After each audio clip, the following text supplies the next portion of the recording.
Classe de 5e, chapitre multiplier une fraction par un nombre. Deux exemples parmi les 5 de l'exercice numéro 8.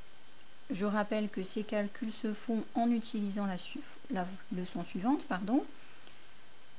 Un nombre k multiplié par une fraction, a sur b, peut se calculer de 3 façons différentes. On peut d'abord calculer la fraction, l'écriture décimale de la fraction, puis multiplier par k, ou bien faire k fois a, le tout divisé par b, c'est-à-dire commencer par la multiplication, on multiplie en haut ce qui est en haut, le dénominateur ne change pas, ou bien mettre le nombre k au dénominateur b et multiplier ensuite le résultat de cette fraction par a.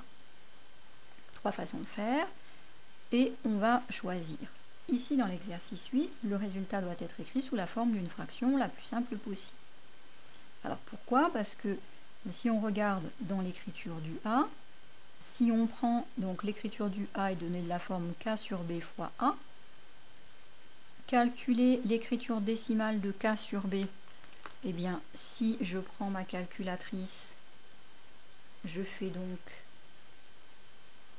voilà, j'espère que vous y voyez à peu près, je fais donc 13 divisé par 6.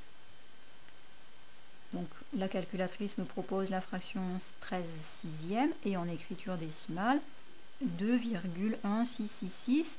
Ce n'est pas une écriture décimale, il y a un 7 à la fin parce que l'affichage ne peut pas avoir une infinité de chiffres, il faut bien que ça s'arrête à un moment donné, donc on arrondit au-dessus, voilà. Donc ça, ce n'est pas un nombre décimal, donc ça ne va pas me donner un résultat avec un égal, ça va me donner de l'à peu près.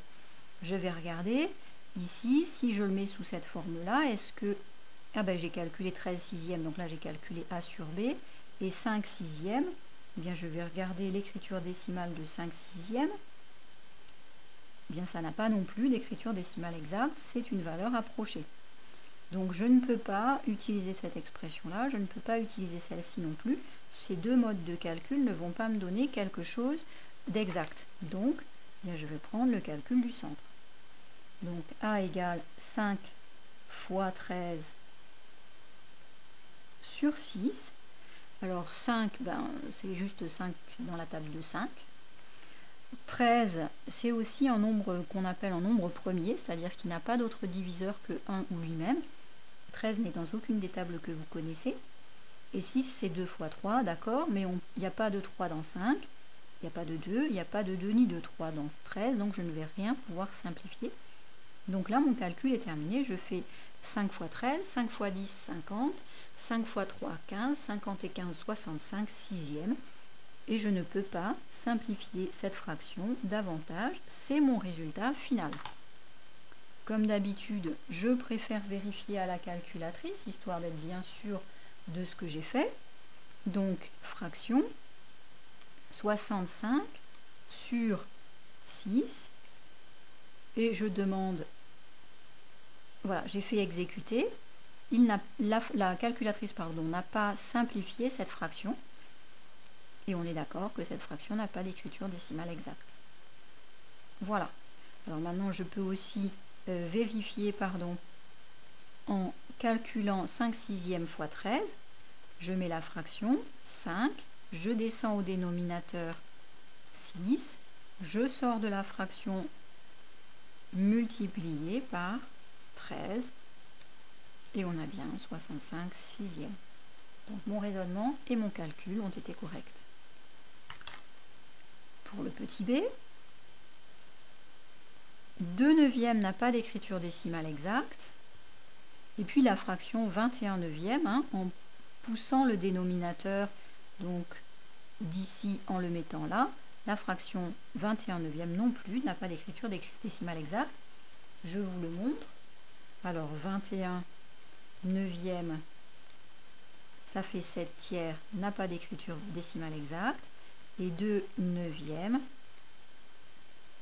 ça fait ce truc-là qui n'est pas non plus une écriture décimale exacte. Donc je vais également choisir l'écriture centrale. 2 fois 21 sur 9.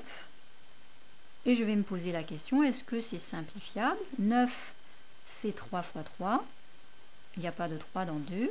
Mais 21, c'est 3 fois 7. Donc je vais pouvoir simplifier en décomposant 9 et 21, puisqu'ils sont tous les deux dans la table de 3.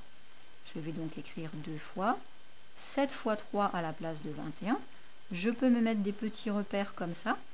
Ça me permet de savoir où j'en suis. Le tout sur 3 fois 3 à la place de 9. Voilà, 3 fois 3 à la place de 9. Et donc là, je regarde que je peux simplifier par 3.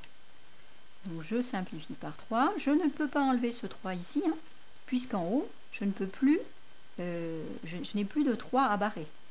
En haut, c'est ce qui multiplie, en bas, c'est ce qui divise. Donc là, si je regarde, je multiplie par 3, puis je divise par 3, c'est comme si je faisais rien. Alors que si là, j'enlève encore ce 3 ici, alors qu'il n'y en a pas en haut, mais ça veut dire que j'ai décidé de ne plus diviser par 3, alors qu'il fallait, et donc j'aurai quelque chose de 3 fois plus grand. On est bien d'accord, hein? Donc là, on fait bien attention, on barre autant de nombres en haut qu'en bas. Et ces nombres, c'est bien des facteurs, c'est-à-dire des nombres dans une multiplication. On a décomposé 21 et 9 en multiplication et pas en autre chose.